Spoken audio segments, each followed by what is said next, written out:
देखो ऐसा है, डिस्क्लेमर ये जनहित में जारी, तो कृपया अपने कानों को चरम सुख पहुंचाने के लिए हेडफोन का प्रयोग करें और वीडियो को प्ले करने से पहले आगे पीछे देख ले। सावधान रहे, सतर्क रहे। बाकी हम तो है ही, कोई भी प्रॉब्लम हो तो बताइएगा, चचा हमारे विधायक है, सीधा उठवा लेंगे। तो क्या हाल चाल भाई और उनके बहनों, उम्मीद है तुम सब बढ़िया होगे। स्वागत है तुम लोगों का class 10 science chapter 8 how does organism reproduce के चैप्टर पे। और यार तुम लोगों को तो पता ही हमारे पढ़ने का तरीका क्या है, हमें स्मार्ट वर्क करना ज्यादा पसंद है रादर देन हार्ड वर्क। तो आओ करते इस चैप्टर को डिकोड ऐसे जैसे हम और लियोनार्डो दा विंची के परप होते। तो लाइफ का शुरुआत होता है आज से 3.5 बिलियन ईयर्स अगो, और तब से लेके आज तक लाइफ एग्जिस्ट कर रहा है। पता है क्यों? क्योंकि हम रिप्रोड्यूस करते हैं, यानी कि हम अपना हूबहू कॉपी बनाते हैं जो कि हमारा जनरेशन को आगे बढ़ा रहा है। बट क्या ये जो कॉपी बन रहा है ये एग्जैक्ट कॉपी होता है? ये एक बड़ा सवाल है।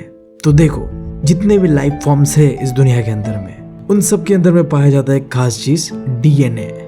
क्या बीबी वही डैडीज नाजायज औलाद? अरे यार नहीं, वो नहीं, तूने यार मोमेंटम खराब कर दिया, शांत रहे। अब जो ये डीएनए होता है ना, इसके अंदर में हमारा डिटेल इंफॉर्मेशन छुपा होता है।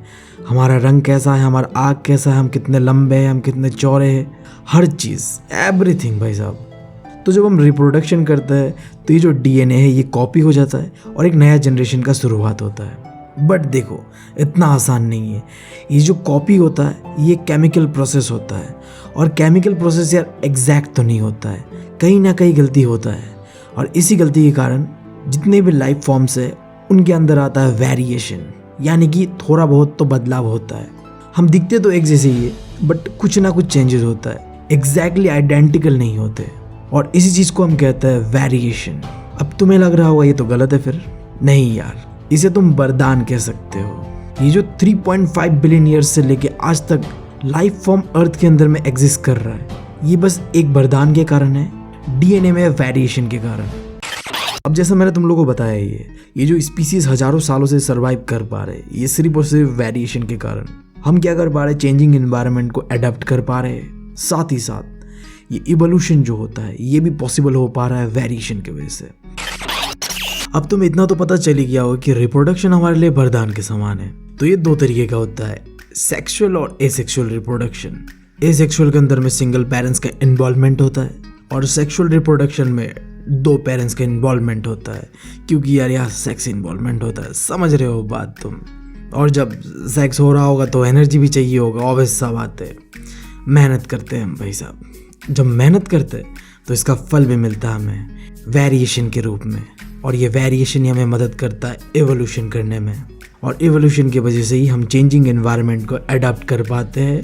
और जो एग्जाम्पल है सेक्सुअल रिप्रोडक्शन का वो है ह्यूमंस, और वहीं पे एसेक्सुअल रिप्रोडक्शन पे एनर्जी और टाइम दोनों ही कम चाहिए होता है।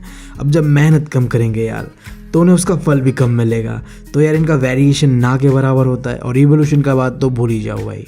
अब इससे बुरा चीज़ क्या है, जब भी इन्वायरमेंट में कोई चेंजेस होगा तो इससे सबसे ज़्यादा इफेक्ट इन्हीं को पड़ेगा, और इनका जो एग्जाम्पल है वो है अमीबा। अब मुझे पता है तुम लोग यार सोच रहे होगे कि मैं कब आऊँगा सेक्सुअल रिप्रोडक्शन के अंदर। तो देखो, मैं तुम लोगों का अरमानों पे पानी नहीं फेंकना चाहता। ये वो चैप्टर है जो हर बच्चे का अरमान है, और मैं उसे तोड़ना नहीं चाहता। बट तुम्हें थोड़ा इंतज़ार करना पड़ेगा भाई, क्योंकि यार सेक्सुअल रिप्रोडक्शन से पहले एसेक्सुअल रिप्रोडक्शन है। एहे, रहा नहीं जाता, तड़प ही ऐसी है ना। तो आओ देखते हैं एसेक्सुअल रिप्रोडक्शन कितने तरीके का होता है। बट एक मिनट रुक जाओ। एसेक्सुअल रिप्रोडक्शन नाम से समझ आ रहा है, ए मतलब खुद से प्रोड्यूस करते हैं। अच्छा बीबी, तुम्हारे कहने का क्या मतलब है? ये लोग आत्मनिर्भर होते हैं। अच्छा, हम समझ गए। बड़ा हरामी हो बेटा। तो जो पहला होता है वो है फ्यूजन, जो कि दो तरीके का होता है, बाइनरी फ्यूजन और मल्टीपल फ्यूजन।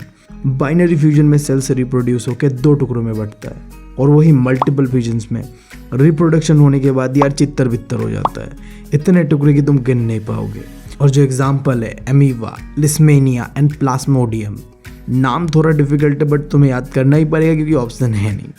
इसके बाद यार फ्रैगमेंटेशन। यहाँ यार क्या होता है, ऑर्गेनिज्म टूटता है छोटे छोटे हिस्सों में, फिर ये जो छोटे छोटे हिस्से हैं ये एक नया ऑर्गेनिजम्स का रूप लेता है, और इसका जो एग्जाम्पल है वो है स्पाइरोगायरा। इसके बाद यार रीजनरेशन। देखो कुछ ऑर्गेनिज्म इतने अनोखे होते हैं कि यार उनका अगर कोई हिस्सा टूट जाए ना उनसे, तो वो जो हिस्सा है वो एक नया ऑर्गेनिज्म ही बन जाता है। जैसे यार तुमने वैनम देखा है ना, वहाँ क्या होता है, वैनम का कोई हिस्सा टूट गया फिर उसी से एक अलग ही कुछ बन जाएगा। बट एग्जाम में यार वैनम लिख के मत आना, तुम लिखना यार प्लेनेरिया एंड हाइड्रा। ये दो ऐसे ऑर्गेनिजम्स हैं, इनका यार कोई हिस्सा टूट गया ना तो उसी से एक नया ऑर्गेनिज्म जन्म लेगा। फिर इसके बाद है यार बर्डिंग। यहाँ क्या होता है, ऑर्गेनिजम्स के अंदर में एक बर्ड डेवलप होता है। अब मतलब बर्ड यार समझ लो यार थोड़ा कुंडी सा निकलेगा सर के बाहर से, जैसे यार टॉम एंड जेरी में होता है ना यार, सर के ऊपर से निकलता है, ऐसा ही कुछ।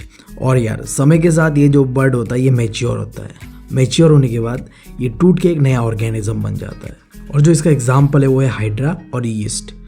उसके बाद है यार स्पोर फॉर्मेशन, जो कि एक खास तरह के फंगी में देखा जाता है, जिसे हम कहते हैं राइजोबस, जो कि दिखने में कुछ ऐसा होता है।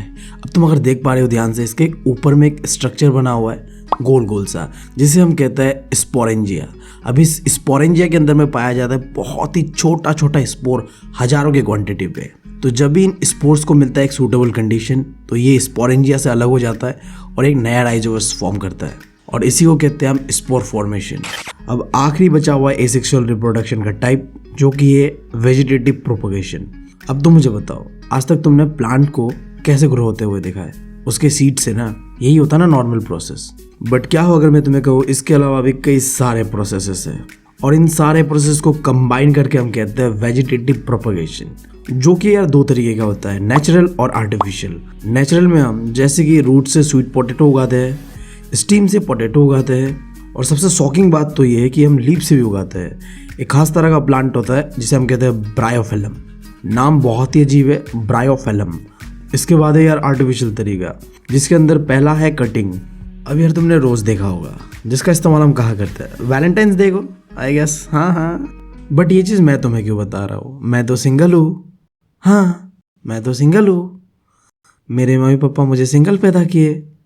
हाँ, मैं अपने मम्मी पापा के साथ खुश तो हूँ, बट यार मुझे सिंगल नहीं रहना। बात समझ रहे हो? चलो यार बकचोदी बहुत हो गई है, आगे बढ़ते हैं। तो ये जो मेथड है कटिंग, इसके अंदर में हम क्या करते हैं, प्लांट का कोई हिस्सा को हम काटते हैं। जैसे कि मान लो रोज़, जिसका डाली को मैंने काट दिया, और फिर मैं अगर इसे ऐसे ही गाड़ के रख दूँ ना ज़मीन पे, तो ये एक नया प्लांट पे ग्रो होगा। तो इसी को कहता है कटिंग। फिर है ग्राफ्टिंग। अब यार इसमें क्या होता है, दो अलग अलग प्लांट को एक साथ जोड़ा जाता है बिल्कुल शार्प एंगल से, ठीक है, जो कि तुम यहाँ देख पा रहे हो। फिर इन्हें बांध के कुछ दिनों के लिए छोड़ दिया जाता है, फिर ये कंबाइन होके एक ही प्लांट बन जाता है। अब इसका इस्तेमाल हम क्यों करते हैं मैं थोड़ी देर में तुम्हें बताऊंगा, अभी के लिए ठंड पाओ। और आखिरी है लेयरिंग।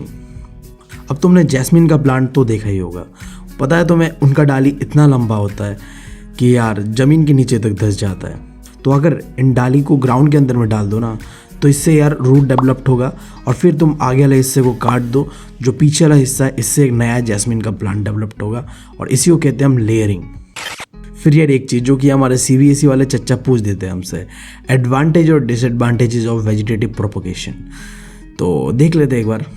देखो, अगर तुम कोई प्लांट को ग्रो करने में वेजिटेटिव प्रोपगेशन का इस्तेमाल करते हो, तो उसका जो ग्रोथ रेट होगा ना, वो बहुत ही ज़्यादा होगा अगर तुम उसे कंपेयर करो एक नॉर्मल प्लांट से जो कि ग्रो हुआ है सीड से।